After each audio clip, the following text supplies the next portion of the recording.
অসমৰ নতুন পুৰুষৰ ভৱিষ্যতৰ বাবে প্ৰাণ দিয়া জাতীয় শ্বহীদসকললৈ আৰু কা বিৰোধী এই আন্দোলনত আমাৰ মাজৰ পৰা আঁতৰি যোৱা প্ৰাণ বিসৰ্জন দিয়া জাতীয় শ্বহীদসকললৈ শ্ৰদ্ধাঞ্জলি জনালোঁ।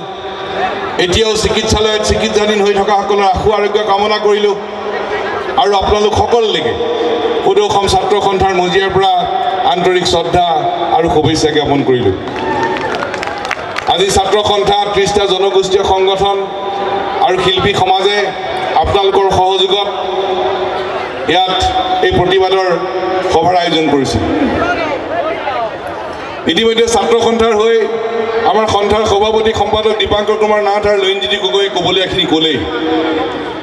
কেইটামান কথা আপোনালোকৰ লগত পাতিবলৈ থিয় হৈছোঁ, কিন্তু কথা পাতিবলৈ লোৱাৰ আগতে মুখ্যমন্ত্ৰী সৰ্বানন্দ সোণোৱাল, মন্ত্ৰী হিমন্ত বিশ্ব শৰ্মা আৰু অসম চৰকাৰখনে বেয়া পোৱা কাম এটা কৰি ল'ব খুজিছোঁ।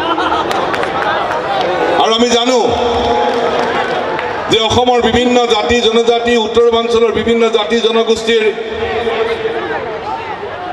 প্ৰকাশ, তেওঁলোকৰ উদ্যম, সাহস আৰু অনুপ্ৰেৰণাৰ এটা ভাষা 7খন ৰাজ্যৰ আৰু অসমৰ বিভিন্ন জাতি জনজাতিৰ জনগোষ্ঠীসমূহৰ সাহস, উদ্যম আৰু অনুপ্ৰেৰণাৰ এটা ভাষা। আৰু এই ভাষাটোক লৈ মন্ত্ৰী হিমন্ত বিশ্ব শৰ্মাই তাচ্ছিল্য কৰিছিল। অসম আৰু উত্তৰ পূৰ্বাঞ্চলৰ খিলঞ্জীয়া মানুহৰ ভাষা বুজি নাপাবই, কাৰণ এতিয়া বাংলাদেশীৰ হৈ ক'বলৈ আৰম্ভ কৰিছে।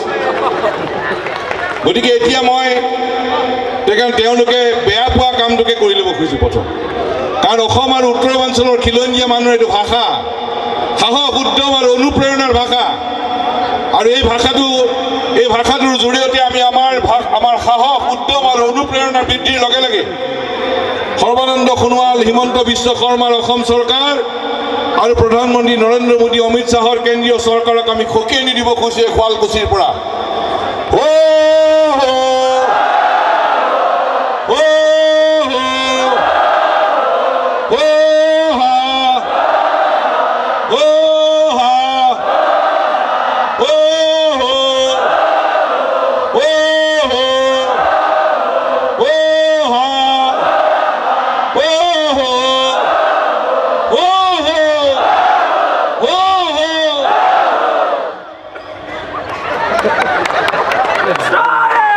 সৰ্বানন্দ সোণোৱাল আৰু হিমন্ত বিশ্ব শৰ্মাক ক'ব খোজো যে আপোনালোকে খিলঞ্জীয়া মানুহক উপলুঙা নকৰিব, ভেঙুচালি নকৰিব।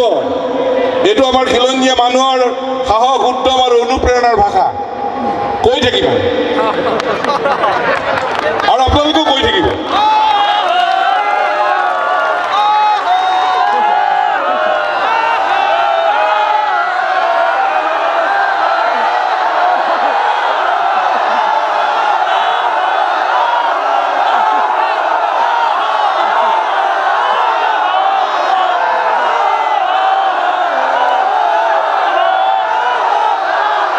এতিয়া সৰ্বানন্দ সোণোৱাল আৰু হিমন্ত বিশ্ব শৰ্মাই শুনিব লাগে। শুনিব এইকাৰণেই শুনিব, কাৰণ ইয়াত কেন্দ্ৰীয় চৰকাৰ, অসম চৰকাৰ বহুত চোৰাংচোৱা বাহিনীৰ মানুহ আছে। আৰু তেওঁলোকে সৰ্বানন্দ সোণোৱাল আৰু মুখ্যমন্ত্ৰী আৰু মন্ত্ৰী হিমন্ত বিশ্ব শৰ্মাক জনাই দিব। মই তেওঁলোকক অনুৰোধ জনাইছোঁ যে আপোনালোকে হুৱ কথাটো আপোনালোকে জনাই দিব। সমবেত ৰাইজ, আমি ইয়াত কিয় সমবেত হৈছোঁ এই কথা আমি সকলোৱে জানো, কিন্তু আজি এটা অত্যন্ত গুৰুত্বপূৰ্ণ দিন। গোটেই অসমৰ গাঁৱে ভূঞে, চহৰে নগৰে অসমৰ বিভিন্ন জাতি জনজাতি জনগোষ্ঠী ধৰ্মাৱলম্বী লোকেৰে গঠিত খিলঞ্জীয়া মানুহ প্ৰায় স্বতঃস্ফূৰ্তভাৱে ওলাই আহিছে এইবাবে যে আমাৰ ভাষা, সংস্কৃতি, পৰিচয়, অস্তিত্বৰ প্ৰতি ভাবুকি আহিছে। অবৈধ বাংলাদেশী ৰক্ষক, অসম চুক্তি উলংঘা কৰা, খিলঞ্জীয়া বিৰোধী, উত্তৰ পূৰ্বাঞ্চল বিৰোধী, সাম্প্ৰদায়িক আৰু অসাংবিধানিক আমাৰ ওপৰত জাপি দিয়া হৈছে। তাৰ বাবে ৰাইজ ওলাই আহিছে, কৈছে আমি নামানো। অসমৰ ৰাইজে ভাবিছিল যে মুখ্যমন্ত্ৰী সৰ্বানন্দ সোণোৱাল, মন্ত্ৰী হিমন্ত বিশ্ব শৰ্মা আৰু আনসকলে ইমান খিলঞ্জীয়া বিৰোধী স্থিতি লৈ আছে, ভাবিছিল যে জালুকবাৰী বা শুৱালকুছি ৰাইজে এই হিমন্ত বিশ্ব শৰ্মাৰ খিলঞ্জীয়া বিৰোধী বাংলাদেশী ৰক্ষণাবেক্ষণৰ ভূমিকাক সমৰ্থন দি আছে নেকি? শদিয়াৰ পৰা ধুবুৰীলৈ সকলো ৰাইজৰে ধাৰণা আছিল যে ইমান প্ৰবল প্ৰতাপী মন্ত্ৰী ডাঙৰ ডাঙৰ কথা কয়, খিলঞ্জীয়া মানুহক তুচ্ছ তাচ্ছিল্য কৰে। শুৱালকুছি আৰু জালুকবাৰী সমষ্টিৰ মানুহেও তেওঁৰ এই জাতিধ্বংসী কথাটো সমৰ্থন কৰে নেকি ভাবিছিল। কিন্তু আজি শদিয়াৰ পৰা ধুবুৰীলৈ এটা স্পষ্ট বাৰ্তা গ'ল যে শুৱালকুছিৰ ৰাইজ, জালুকবাৰী সমষ্টিৰ ৰাইজে মন্ত্ৰী হিমন্ত বিশ্ব শৰ্মাৰ এই খিলঞ্জীয়া বিৰোধী বাংলাদেশী ৰক্ষকৰ ভূমিকাত, জাতিধ্বংসী ভূমিকাত যে নাই, এই কথা আজি প্ৰমাণ কৰি দেখুৱালে। আৰু সেইকাৰণে আপোনালোকক আমি ক'ব খোজোঁ যে আপোনালোকলৈ আমি সদৌ অসম ছাত্ৰ সন্থাৰ পৰা, অসমৰ ৰাইজৰ তৰফৰ পৰা আপোনালোকক জনাব খুজিছোঁ অভিনন্দন, অভিনন্দন আৰু অভিনন্দন। কাৰণ ৰাইজলৈ এটা শক্তিশালী বাৰ্তা গ'ল, সমগ্ৰ অসমলৈ এটা বাৰ্তা গ'ল যে মন্ত্ৰী হিমন্ত বিশ্ব শৰ্মাৰ জাতিদ্ৰোহিতাৰ কামৰ লগত শুৱালকুছিবাসী ৰাইজ, জালুকবাৰী সমষ্টিৰ ৰাইজ, ইয়াৰ বৃহত্তৰ শুৱালকুছিবাসী ৰাইজ জড়িত নহয়, অংশীদাৰ নহয়, এই কথা আজি প্ৰমাণ হৈ গ'ল। এই শক্তিশালী বাৰ্তা আৰম্ভ হ'ল। এতিয়া সমগ্ৰ অসমৰ আৰু কোনো ঠাই বাকী নাই, কোনো ঠাই বাকী নাই য'ৰ পৰা এই জাতিদ্ৰোহী খিলঞ্জীয়া কাৰ বিৰুদ্ধাচৰণ কৰা হোৱা নাই। আৰু কথা একেবাৰে স্পষ্ট, ৰাইজক বুজাব নালাগে, ৰাইজে সকলো কথা বুজি আছে। আৰু মূল বিষয়টো হ'ল যি সময়ত বিজেপি চৰকাৰে কা আমাৰ ওপৰত জাপি দিছিল, সেই সময়টো কি আছে? ইয়াৰ আগতে কংগ্ৰেছে IMDD বাতি দি আমাৰ অসমত বাংলাদেশী ৰক্ষণাবেক্ষণৰ ভূমিকা লৈছিল। আজি ৰাহুল গান্ধী আহিছেতো, তেওঁলোকৰ ইয়াৰ IMDD বাতি দি অসমত বাংলাদেশীৰ ৰক্ষণাবেক্ষণৰ ভূমিকা লৈছিল। 2014 চনলৈকে অহা বিদেশীক NRC নাম অন্তৰ্ভুক্ত কৰিবলৈ উচ্চতম ন্যায়ালয়ে শপতনামা দিছিল। কিন্তু এই বিজেপি দলৰ চৰকাৰে যি তাৰিখত গা ডাকি দিলে, সেইদিনা কি আছিল? বিজেপি দলৰ চৰকাৰে যি তাৰিখত ৰাজ্যসভাত, লোকসভা, ৰাজ্যসভাত এই আইন পাৰিত কৰিছিল, সেই সময়ত উত্তৰ পূৰ্বাঞ্চলৰ দুৱাৰমুখ গুৱাহাটীত কাৰফিউ দি দিবলগীয়া হৈছিল। সমগ্ৰ অসমত নেট সেৱা বন্ধ কৰি ল'বলগীয়া হৈছিল। কাৰফিউ দি নেট সেৱা বন্ধ কৰি সংসদ সদস্যসকলে ভোটেৰে এই জাতিধ্বংসী কাখন তেওঁলোকে পাছ কৰি দিছিল। কিন্তু আমি নৰেন্দ্ৰ মোদী আৰু অমিত শ্বাহক ক'ব খোজোঁ, আৰু তেওঁলোকৰ আজ্ঞাবাহী সৰ্বানন্দ সোণোৱাল আৰু হিমন্ত বিশ্ব শৰ্মা আৰু আন আন মন্ত্ৰী বিধায়কসকলক ক'ব খোজোঁ যে তোমালোকে সংসদৰ মজিয়াত গুৱাহাটীত কাৰফিউ দি অসমত ইণ্টাৰনেট সেৱা বন্ধ কৰি সংসদৰ মজিয়াত কেইটামান ভোটেৰে তোমালোকে কা পাছ কৰিব পাৰা। কিন্তু আমাৰ শুৱালকুছিৰ ৰাইজ, অসমৰ ৰাইজ, উত্তৰ পূৰ্বাঞ্চলৰ ৰাইজৰ আদালতে এই কা অগ্ৰাহ্য কৰিছে, এই কথাকে স্পষ্ট। আৰু আজিও এই শুৱালকুছিত আপোনালোক সমবেত হৈ নৰেন্দ্ৰ মোদী, অমিত শ্বাহ আৰু সৰ্বানন্দ সোণোৱাল, হিমন্ত বিশ্ব শৰ্মাই এই অসম চৰকাৰক আজি পুনৰ এই গণ আদালতে, ৰাইজৰ আদালতে এই কথা প্ৰমাণ কৰি দিলে যে আমি কা অগ্ৰাহ্য কৰিছোঁ। আৰু এই সভাৰ পৰা আপোনালোকে স্পষ্টভাৱে এটা জোৰে হাত চাপৰি দি জনাই দিয়ক যে আমি নামানো। সংসদ সদস্যসকলে টেবুলত হাত চাপৰি মাৰি কয় ভোট দিলোঁ নে নিদিলোঁ, আৰু আপোনালোকে আজি হাত চাপৰি এটা জোৰকে জনাই দিয়ক যে কা আমি নামানো। এই ৰাইজৰ আদালত, তোমালোকে সংসদৰ মজিয়াত ভোটেৰে তোমালোকে কা পাছ কৰিব পাৰা, কিন্তু ৰাইজৰ আদালতে এই কা অগ্ৰাহ্য কৰিছে। আজি শুৱালকুছিত অগ্ৰাহ্য হৈছে, সমগ্ৰ অসমৰ গাঁৱে ভূঞে, চহৰে নগৰে ৰাইজ গোট খাইছে আৰু হাত চাপৰি মাৰি কা অগ্ৰাহ্য কৰাৰ কথা বাৰ্তা দি দিছে। চোৰাংচোৱা বাহিনীৰ সদস্যসকলে খবৰ দিয়া উচিত, ৰাইজে কেনেকৈ কা অগ্ৰাহ্য কৰিছে, ৰাইজৰ আদালতে কেনেকৈ কা অগ্ৰাহ্য কৰিছে। কাৰ সম্পৰ্কত ইতিমধ্যে বহুবাৰ আলোচনা হৈছে। আমাৰ দৃষ্টিভংগী, অসমৰ ৰাইজৰ দৃষ্টিভংগী একে স্পষ্ট, দুটা কথা। ঐতিহাসিক অসম আন্দোলন হ'ল, অসম চুক্তি সম্পাদিত হ'ল। অসম চুক্তিয়ে ক'লে যে 71 চনলৈকে হিন্দু মুছলমান অসমত থাকিব, নাগৰিকত্ব লৈ থাকিব, কিন্তু 71 চনৰ পিছত হিন্দু মুছলমান সকলো অবৈধ বাংলাদেশী বহিষ্কাৰ হ'ব লাগিব। মানৱীয় দৃষ্টিভংগী, ৰাষ্ট্ৰীয় প্ৰতিশ্ৰুতি, আন্তঃৰাষ্ট্ৰীয় চুক্তি সকলোকে চাই অসম চুক্তি সম্পাদিত হৈছিল। 860গৰাকীয়ে প্ৰাণ দিলে, হাজাৰ হাজাৰজন চিৰজীৱনৰ কাৰণে পংগু হ'ল, ঘূণীয়া হ'ল, গুলীবিদ্ধ হ'ল। আমাৰ মা আৰু ভনীক ধৰ্ষণ কৰা হৈছিল অসম আন্দোলনৰ সময়ত। তাৰপিছত অসম চুক্তি সম্পাদিত হৈছে। আজি চুক্তি হোৱা 34 বছৰ হ'ল।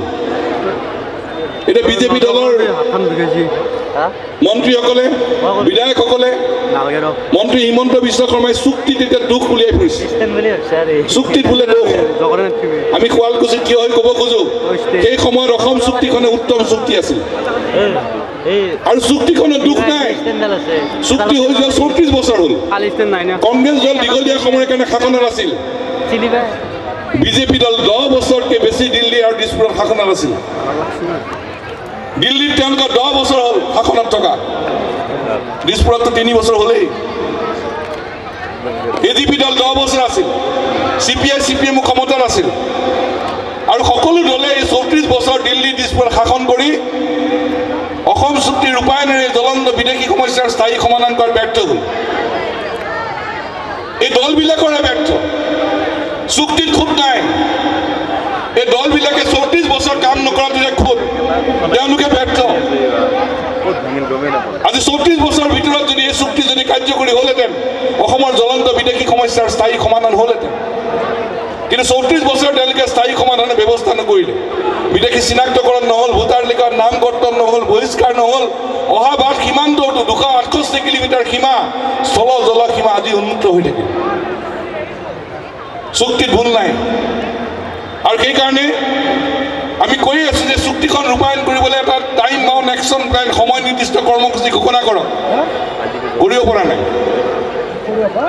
আৰু আজি তেওঁলোকে কৈছে যে নহয়, 85 এখন দিল্লী চৰকাৰে অসমৰ মানুহক ক'লে, কাৰণ এই চুক্তিখন যেতিয়া সম্পাদন হৈছিল 1985 চনৰ 15 আগষ্ট তাৰিখে আপোনালোকে জানেই যে লালকিল্লাত তেতিয়াৰ প্ৰধানমন্ত্ৰীয়ে ৰাষ্ট্ৰীয় পতাকা উত্তোলন কৰি অসম চুক্তি হোৱাৰ কথা ঘোষণা কৰিছিল। অৰ্থাৎ অসম চুক্তি এটা ৰাষ্ট্ৰীয় প্ৰতিশ্ৰুতি। সংসদৰ মজিয়াত পেছ হৈছিল, সকলো ৰাজনৈতিক দলৰ নেতাই আদৰণি জনাইছিল।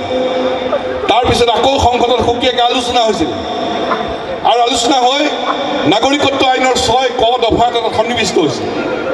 এই 6 ক দফাই অসম চুক্তিৰ বিদেশী নাগৰিক সম্পৰ্কীয় দফাবিলাকৰ আইনগত ৰূপ দিছে। অৰ্থাৎ 71 চনৰ আগত হিন্দু মুছলমান থাকিব, 71 চনৰ পিছত হিন্দু মুছলমান যাব, আইনগত ৰূপ পাইছে। 85 দিল্লীয়ে ক'লে যে সমস্যাটো স্থায়ী সমাধান হ'ব লাগে। 71 চন আগত অহা থাকিব, পিছত অহা যাব। আজি 2019 চনত অহা দিল্লী চৰকাৰে আমাক কৈছে যে নহয়, 2014 চনলৈকে হিন্দু বাংলাদেশীক আমি নাগৰিকত্ব দিব খোজো। আমি কৈছো নহ'ব।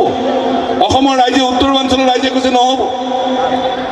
আমি 71লৈকে সমগ্ৰ দেশৰ হৈ আমি বুজা লৈছো। 85 চনত কোৱা হোৱা নাছিল যে এই 71লৈকে অহাবিলাকৰ বুজা সমগ্ৰ ভাৰতবৰ্ষত ভটাই দিম। সেইখন বিতৰণ কৰা হোৱা নাছিল। অসম এখন সৰু ৰাজ্য আৰু অসমৰ দৰে সৰু ৰাজ্য এখনে সমগ্ৰ দেশৰ হৈ আমি বুজা লৈছো আৰু বুজা ল'ব নোৱাৰো। এতিয়া 71ৰ পৰা 2014 43 বছৰ অসমত থকা অবৈধ হিন্দু বাংলাদেশী নাগৰিকক ইয়াত নাগৰিকত্ব দিয়াৰ ব্যৱস্থা কৰা হৈছে। কোনোবাই কৈছে যে ছাত্ৰ সন্থা অসমৰ ৰাইজে হিন্দু বাংলাদেশী বিৰুদ্ধে কয়, মুছলমান বাংলাদেশীৰ বিৰুদ্ধে নকয় নেকি? কিয় নকয়? জানিও নজনা ভাও ধৰিছে। অসম আন্দোলনৰ সময়ৰ পৰা অসমৰ ৰাইজ ছাত্ৰ সন্থাই কৈ আছে, বিদেশী হিন্দুৱে হওক বা মুছলমানেই হওক। আৰু আজিও আমি ক'ব খোজো, 71ৰ পিছত হিন্দু বাংলাদেশী হওক, অবৈধ মুছলমান বাংলাদেশী হওক, কাৰো বুজা আমি নলওঁ। এই কথাকে স্পষ্ট, এইটোৱে আমাৰ দৃষ্টিভংগী। আৰু এতিয়া তেওঁলোকে 43 বছৰ অসমত থকা অবৈধ বাংলাদেশী বুজা আমাক দিব কৈছে আৰু কৈছে যে বেছি মানুহ নাহে, আমি বেছি মানুহৰ সংখ্যাটো পিছলৈ কথা পাতিম। মুখ্যমন্ত্ৰীয়ে কৈছে এবাৰ ক'লে নগণ্য, এবাৰ ক'লে তাকৰ, এতিয়া বাৰু কি শব্দ কয় ভগৱান জানে। মন্ত্ৰী হিমন্ত বিশ্ব শৰ্মাই আকৌ 5 লাখ এটা ক'ৰবাত সংখ্যা উলিয়াই লৈছে।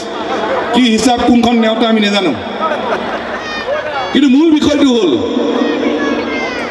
যে ইয়াত এই আইনৰ জৰিয়তে যিকোনো এজন অবৈধ বাংলাদেশীয়ে তেওঁ যদি আহি কয় যে মই 2014 চনৰ আগত অহা, কোনো নথি পত্ৰ নিদিয়াকৈ এখন আবেদন কৰিলে, এটা স্বীকাৰোক্তি দিলে তেওঁ ভাৰতীয় নাগৰিক হৈ যাব। সাংঘাতিক কথা। আমাক আৰু বুজাব নালাগে 2014 চনৰ আগত অহা বুলি ক'লেই হ'ল আবেদন দিলেই হ'ল কোনো নথি পত্ৰৰ প্ৰয়োজন নাই দিলেই তেওঁ ভাৰতীয় নাগৰিক হৈ যাব আৰু 2014 চনলৈকে অসমত থকাবিলাকতো পাবই আৰু এইখন বিলৰ জৰিয়তে এখন আইনৰ জৰিয়তে আৰু অধিক সংখ্যা আহিবলৈ উৎসাহিত হ'ব তেওঁলোকে কৈছে আৰু নাহে আমি কৈছোঁ আৰু নাহেতো পিছত থকাখিনিয়েতো পাব আৰু নতুনকৈ অহাখিনিয়ে ক'ব 14 চনৰ আগত অহা তেওঁলোকেওতো নাগৰিকত্ব পাব কোনে ৰুধিব মুখ্যমন্ত্ৰী সৰ্বানন্দ সোণোৱালে কৈছে তাকৰ নগণ্য আহিব ৰাইজ চিন্তা নকৰিব আমি কৈছোঁ যদি নগণ্য হয় যদি তাকৰে হয় কাখন কেলে লাগে নগণ্য সংখ্যক মানুহৰ কাৰণেতো কা নালাগে কা বাতিল কৰি দিয়ক তাকৰৰ কাৰণে যদি কা নালাগে কা বাতিল কৰি দিয়ক আৰু যদি নগণ্য তাকৰে হয় তেতিয়াহ'লে সোনকালে যাওক দিল্লীলৈ নৰেন্দ্ৰ মোদীয়ে অমিত শ্বাহৰ লগত কথা পাতি কওক যে তাকৰ নগণ্যখিনি গুজৰাটলৈ লৈ যাওক আৰু ৰাইজ বেছি কষ্টও নহয় আমি আন্দোলন কৰি থাকিব নালাগে তেতিয়া গুৱাহাটী ৰেল ষ্টেচনত এখন ৰেল ৰাখি দিলেই হ'ল নগণ্য তাকৰখনি এখন ৰেলেদিয়ে গুজৰাট গৈ পাবগৈ ৰাইজক বিভ্ৰান্ত কৰিব নালাগে মুখ্যমন্ত্ৰীয়ে হিমন্ত বিশ্ব শৰ্মাই কৈছে মাত্ৰ 5 লাখ কোনে দিলে সংখ্যাটো সংখ্যা অসমৰ ৰাইজৰ ছাত্ৰ সন্থাই বাংলাদেশী সংখ্যা কেতিয়াও কোৱা নাই কিমান আছে সংখ্যা কৰিছে চৰকাৰে হিতেশ্বৰ শইকীয়াই মুখ্যমন্ত্ৰী হৈ থাকোঁতে বিধানসভাত কৈছিল অসমত 1 বছৰত 30 লাখ বাংলাদেশী আছে বাংলাদেশী লবি ধমকি খাই গ'ল যে চকী ঘূৰাই দিম লগে লগে ক'লে এজনো বাংলাদেশী নাই কিন্তু বিধানসভাত যিটো বিবৃতি দিয়া আছিল আজিও বিধানসভাত সেই বিবৃতি এতিয়াও আছে সেই বিবৃতি আজিলৈকে কংগ্ৰেছ দলৰ চৰকাৰে উদ্ৰ কৰা নাই প্ৰত্যাহাৰ কৰা নাই সংখ্যা ৰাইজ আপোনালোকে দিয়া নাই আমি দিয়া নাই দ্বিতীয় সংখ্যা দিছে বামপন্থী দলৰ তেতিয়া গৃহমন্ত্ৰী আছিল ইন্দ্ৰজিৎ গুপ্তাই সংসদৰ মজিয়াত বিবৃতি দি কৈছিল গোটেই ভাৰতবৰ্ষত 1 কোটি বাংলাদেশী আছে ৰাইজ আপোনালোকে কোৱা নাই আমি কোৱা নাই কৈছে ইন্দ্ৰজিৎ গুপ্তাই বামপন্থী আদৰ্শৰ বিশ্বাসী তেওঁ সংসদৰ মজিয়াত কৈছিল গোটেই দেশত 1 কোটি বাংলাদেশী আছে তাৰপিছত আহিল কংগ্ৰেছ নেতৃত্বাধীন UPA চৰকাৰ ৰাজ্যিক গৃহমন্ত্ৰী জয় প্ৰকাশ জয়ছোৱাল সংসদত বিবৃতি দিছে গোটেই ভাৰতবৰ্ষত 1 কোটি 20 লাখ বাংলাদেশী আছে তাৰে ভিতৰত 70 লাখ পশ্চিমবংগত 50 লাখ অসমত ৰাইজ আপোনালোকেও কোৱা নাই আমিও কোৱা নাই কেন্দ্ৰীয় গৃহমন্ত্ৰীয়ে কৈছে ৰাজ্যিক গৃহমন্ত্ৰীয়ে সংসদৰ মজিয়াত তাৰপিছত আহি গ'ল নৰেন্দ্ৰ মোদী চৰকাৰ ৰাজ্যিক গৃহমন্ত্ৰী কিৰেণ ৰিজিজু যোৱাবাৰ কাৰ্যকালত তেওঁ ক'লে নহয় ভাৰতবৰ্ষত 1 কোটি 20 লাখ নাই 2 কোটি আছে বাংলাদেশী ভাৰতত 1 কোটি 20 লাখ থাকোঁতে অসমত 50 লাখ 2 কোটি হ'লে কিমান হ'ব এইটো ৰাইজে ভালকৈ বুজি পায় সংখ্যা আমি দিয়া নাই সংখ্যা চৰকাৰে দিছে আৰু যিকোনো এজন মন্ত্ৰীয়ে যেতিয়া সংসদত যেতিয়া বিবৃতি দিয়ে সেই বিবৃতি চৰকাৰী নথি পত্ৰৰ ওপৰত ভিত্তি কৰি দিয়া বিবৃতি হয় গতিকে মন্ত্ৰীয়ে দিয়া বিবৃতিটো চৰকাৰী নথি পত্ৰৰ ওপৰত দিয়া ভিত্তি কৰি দিয়া বিবৃতি গতিকে চৰকাৰে দিয়া সংখ্যাটো হঠাৎ হিমন্ত বিশ্ব শৰ্মাই 5 লাখলৈ লৈ গ'ল আগৰ সংখ্যাবোৰ মিছা নেকি প্ৰত্যাহ্বান জনাইছোঁ মিছা বুলি কওক তেওঁলোকে কাৰণ সেই সময়ত UPA চৰকাৰৰ দিনত হিমন্ত বিশ্ব শৰ্মা কংগ্ৰেছতে আছে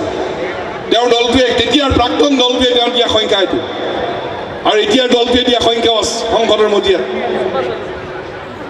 আৰু নগণ্য আৰু তাকৰ বুলি কৈছে সৰ্বানন্দ সোণোৱাল যেতিয়া আইন বাতিল কৰি যেতিয়া আবেদন কৰিছিল ছাত্ৰ সন্থাৰ প্ৰাক্তন সভাপতি নেচৰ প্ৰাক্তন অধ্যক্ষ হিচাপে উচ্চতম ন্যায়ালয়ে আইন বাতিল কৰি কৈছিল যে অবৈধ বাংলাদেশৰ পৰা অহা ব্যাপক সংখ্যক অবৈধ বাংলাদেশীৰ প্ৰব্ৰজনৰ ফলত অসমত বহিৰাগ্ৰাসন আৰু আভ্যন্তৰীণ অশান্তিৰ সৃষ্টি হৈছে ৰাইজ এই কথা আপোনালোকে আৰু আমি কোৱা নাই উচ্চতম ন্যায়ালয়ে কৈছে due to large scale influx of illegal foreigners from Bangladesh there is external aggression and internal disturbance in the state of Assam ব্যাপক সংখ্যক অবৈধ বাংলাদেশীৰ প্ৰব্ৰজনৰ ফলত অসমত বহিৰাগ্ৰাসন হোৱা বুলি কৈছে আভ্যন্তৰীণ অশান্তিৰ সৃষ্টি হোৱা বুলি কৈছে আজি মুখ্যমন্ত্ৰী সৰ্বানন্দ সোণোৱাল আৰু মন্ত্ৰী হিমন্ত বিশ্ব শৰ্মাক আমি সুধিব খোজোঁ প্ৰত্যাহ্বান জনাব খোজোঁ আইন বাতিল কৰি যদি গোচৰৰ যিটো ৰায় দিছিলে মিছা বুলি তেওঁলোকে প্ৰমাণ কৰক উচ্চতম ন্যায়ালয়ে কৈছে ব্যাপক সংখ্যক বাংলাদেশীৰ প্ৰব্ৰজনৰ ফলত অসমত আভ্যন্তৰীণ অশান্তিৰ সৃষ্টি হৈছে বহিৰাগ্ৰাসন হৈছে বহিৰাগ্ৰাসন হোৱা কথাটো মিছা নেকি উচ্চতম ন্যায়ালয়ৰ কথা মিছা নেকি প্ৰমাণ কৰিবলৈ সৰ্বানন্দ সোণোৱাল আৰু হিমন্ত বিশ্ব শৰ্মাক আমি প্ৰত্যাহ্বান জনালোঁ গুৱাহাটী উচ্চ ন্যায়ালয়ে কৈছে যে অবৈধ বাংলাদেশে নিজৰ নাম ভোটাৰ তালিকাত অন্তৰ্ভুক্ত কৰিছে তেওঁলোক কিং মেকাৰ হৈছে ৰজা বনাব পৰা হৈছে আৰু এই ধৰণে প্ৰবচন চলি থাকিলে অসমৰ খিলঞ্জীয়া হিন্দু মুছলমান সংখ্যালঘু ৰূপায়িত হ'ব আৰু